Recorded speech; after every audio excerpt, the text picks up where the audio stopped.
Welcome back to Giant Freakin' Robot. Above all other science fiction franchises, even Star Wars, Star Trek is known for its ships. And while many of the alien ships are amazing, Star Trek's best fleet is Starfleet.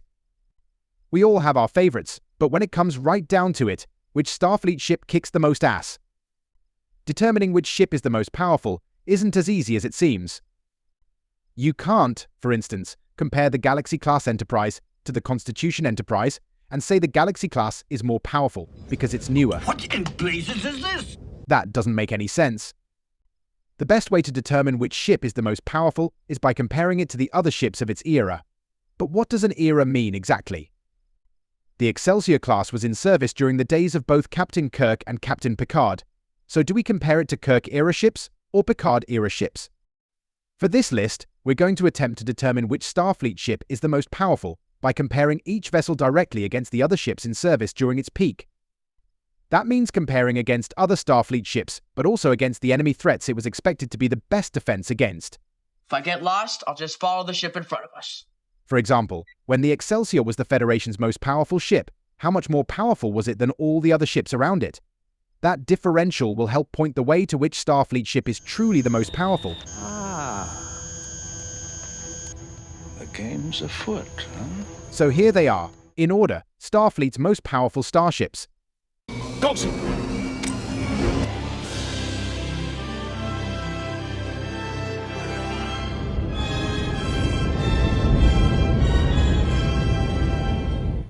The Connie refit was designed to extend the life of the Constitution class as Starfleet's premier heavy hitter. It did that, but only just barely. While the Constitution class refit was the most powerful ship of its time, its advantage over other ships was a thinner margin than that enjoyed by some of the others on this list. Fire! A refit with a crew of trainees was barely able to defeat a Miranda class manned by untrained super soldiers in Star Trek II. A refit was totally overmatched by a bird of prey in Star Trek III. Granted, the refit in question was undermanned and running off half-broken automation, but a bird of prey is a very small ship. Where a refit has a standard crew of hundreds, a bird of prey houses only a dozen. In Star Trek VI, even a fully manned Connie refit struggled against yet another bird of prey. Granted, by then the line was nearing the end of its lifespan, and it was up against a bird of prey with a special ability. But without the help of Captain Sulu and the Excelsior. Shoes up! All right, now we've given him something else to shoot at. Aye, sir. The Enterprise would have been easily reduced to rubble. So the Constitution-class refit's era of dominance was only a brief window of a few years. It dominated Starfleet as a stopgap between the decommissioning of the original Constitutions and the introduction of the Excelsior.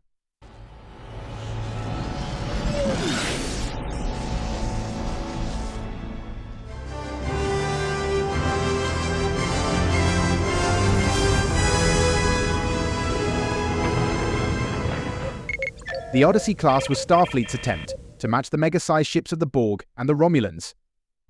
While not as big as those massively sized ships from other races, it was the biggest ship Starfleet ever produced. The Odyssey measured over 1,000 meters in length and carried a crew complement of over 2,500. For comparison, the previously largest ever Starfleet ship, the Galaxy class, measured only a little over 600 meters long and carried a crew of just a little over 1,000. My God, that's a big ship. The Odyssey didn't just outclass everything in size, it also did so in capability. The ship incorporated everything Starfleet had ever learned about ship design and put it in one big package. But at the same time, because it was so big, it wasn't exactly maneuverable. And because it did so many things, it perhaps sacrificed the ability to do any one thing extremely well. During its reign, it was the Sovereign class that continued as Starfleet's primary offensive weapon.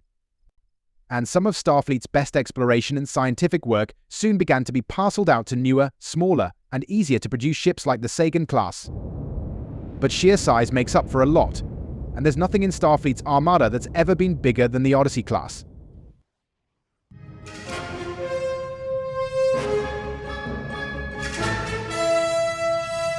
The Ambassador class was a huge technological leap forward for Starfleet when it was produced, and as a result it was a huge investment to build one.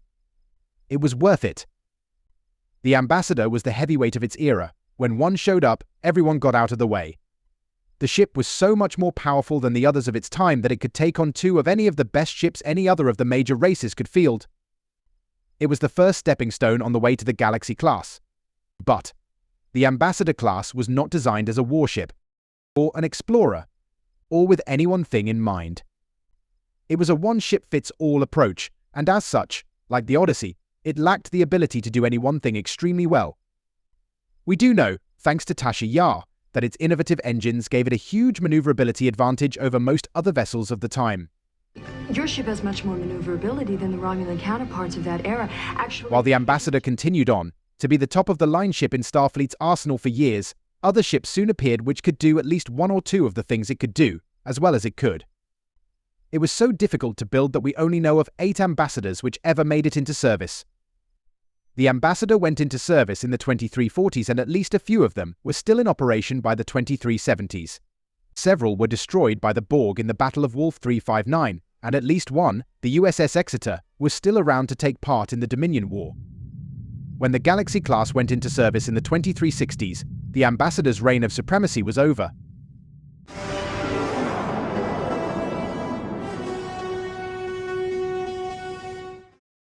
Introduced in the 2370s, the Sovereign class was a purpose-built warship, designed with the specific goal of defeating the Borg in mind. It did that. And it did it well. No Starfleet ship was better in combat than the Sovereign, and its position of domination on the battlefield was unquestioned. The Sovereign continued to represent the peak of Starfleet military power for decades, and it wasn't until the rollout of the oversized Odyssey that anything in Starfleet could challenge it. It took a gigantic, mega-sized one-off like the Scimitar to even begin to put it in real danger of defeat. The Borg had to resort to infiltration as their only means to defeat it. In a space battle, nothing could top the Sovereign. But when it comes to everything else a starship can do, the lines become a bit more blurred. The Sovereign could do all the other non-battle things a Galaxy could do, but was it better at them? Not really. The Sovereign's designers chose one area of total dominance and succeeded in creating the ultimate Starfleet assault cruiser. But when it came to everything else, the Sovereign was only a notch or two above its contemporaries. It's a testament to just how good the Sovereign was, that even after the much bigger Odyssey went into service, the Sovereign still continued on as the primary backbone of Starfleet's defense. The Odyssey was free to go off exploring, because the Sovereign was nearly as good as it was when it came to kicking ass.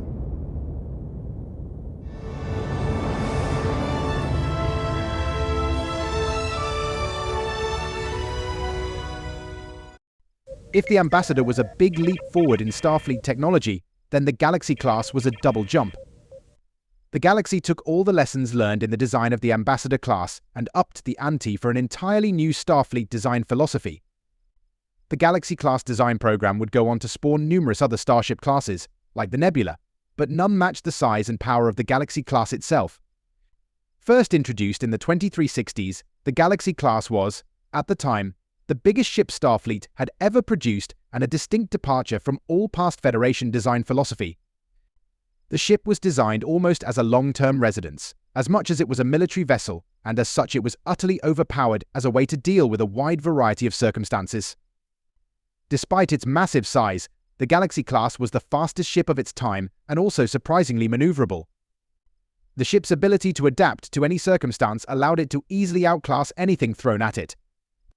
That flexibility gave the Galaxy class the potential to defeat threats which on paper ought to have been able to overpower it. Like the Ambassador, the Galaxy class was difficult to build. However, it was so successful that Starfleet invested the resources necessary to make a lot of them. In its time, no Starfleet ship came close to the Galaxy. I preferred the weapon systems on the E. Additional phaser arrays, torpedo... Its shielding was particularly innovative, with a heat dissipation rate double that of its predecessor, the Ambassador class. In fleet formations, a Galaxy class always served as the flagship and the hub of all operations. During the Dominion War, entire wings of Galaxy-class ships were put together as a way to create massive amounts of firepower in one irresistible stab at enemy fleets. The Galaxy-class wasn't a warship, but its power production capabilities were so massive that it outclassed every other warship in service during its era. The Galaxy dominated by overpowering its competition. In one sense, the Galaxy's reign as Starfleet's ultimate starship was short-lived. The Sovereign was introduced in the 2370s and immediately took over as the Federation's top-of-the-line starship. But as good as the Sovereign was, there were still things the Galaxy-class could do as well or better. As a result, the overpowered, massively sized Galaxy continued serving critical roles in Starfleet for a few more decades. Many Galaxy-class ships were destroyed in the war with the Dominion.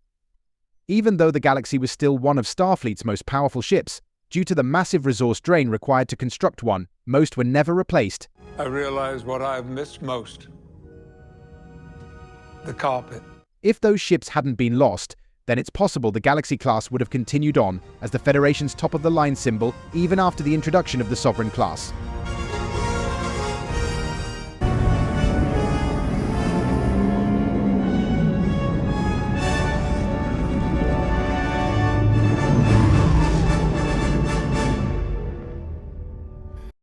The original Constitution class design was a giant leap forward for Starfleet. Before it was the era of the NX class, a ship that was celebrated for managing to make it to Warp 5 without falling apart. Warp 5. The Constitution raised the bar for what to expect from a starship and reigned as the dominant force in the galaxy throughout the mid-2300s. Only 12 of these Type 1 heavy cruisers were produced. In those early days of the Federation, the Constitution class was so far ahead of its time that it was likely hard for Starfleet to imagine they might need more.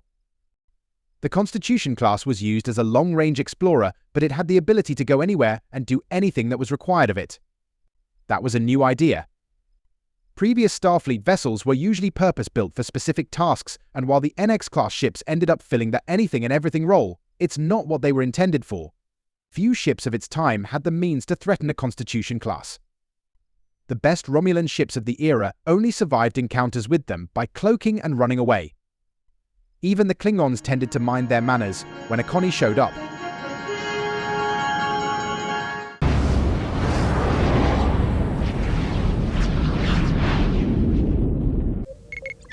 When the first Excelsior rolled off the line, it was a total failure. Prepare for warp speed, stand by transwarp drive. It was designed around the idea of a transwarp drive that, Scotty's sabotage aside, just didn't work. Execute.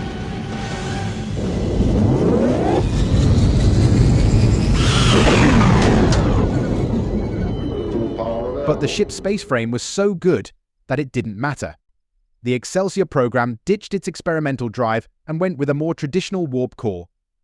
As a result, the Excelsior became one of the most long-lived ship designs in Starfleet. Excelsior served in pivotal Starfleet roles for over 100 years. When they first rolled off the line in the late 2300s, they quickly replaced the venerable Constitution-class refit. The Excelsior outclassed everything in the fleet with the sheer amount of raw power it could bring to bear. Target that explosion and fire. But that wasn't the only reason it was one of Starfleet's best ships for over 100 years. The Excelsior. The Excelsior was a rare design which was truly great at everything. It outclassed every other ship, in every area. Better still, the space frame was so versatile it was easily upgraded.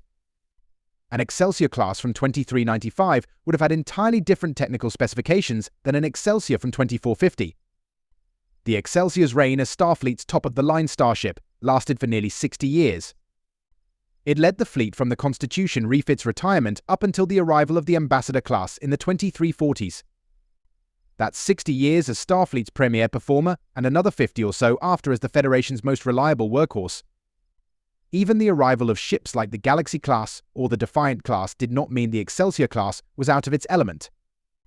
A properly outfitted Excelsior had the ability to go toe-to-toe with the latest of Starfleet's technical marvels.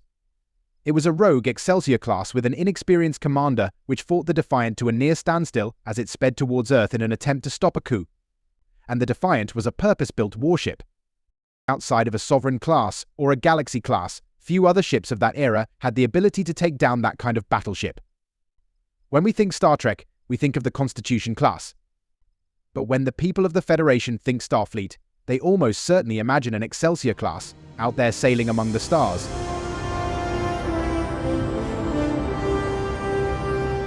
I'm delighted. That's it for now. Make sure you're subscribed to see what else is out there. This has been Giant Freakin' Robot.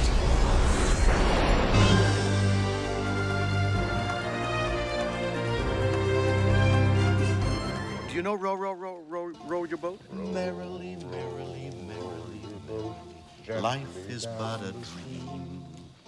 Merrily, merrily, merrily, Row your boat gently down the stream. We'll be having a good time.